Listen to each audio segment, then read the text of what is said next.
पणन अंतर्गत जो बाजार समित्यांचा कायदा आहे 2098, त्या बाजार समितीच्या कायद्याला कुठंतरी छेद देण्याचं काम केंद्र सरकार करीत आहे। प्रस्तावित विधेयकाच्या विरोधात सुधारणा विधेयक आणण्याचं काम केंद्र सरकार करत आहे।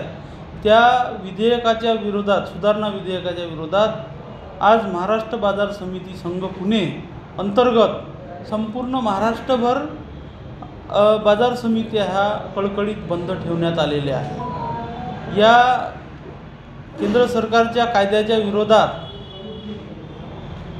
बाजार समित्या बंद ठेवण्याचं कारण असं की बाजार समिती अंतर्गत येणारे शेतकरी असो, अडते असो, व्यापारी असो, मापारी हमाल या सर्व घटकांवर अन्याय करण्याचं काम हे विधेयक करणार आहे असं मला वाटते।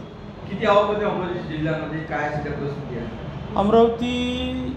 आमच्या अमरावती APMC अंतर्गत भरपूर मोठी आवक आता मार्च महिना असल्यामुळे सुरू आहे। तुरीचं सीझन सुरू आहे, चण्याचं सीझन सुरू आहे, सोयाबीनचा सुद्धा माल लोक आणत आहे बाजारामध्ये।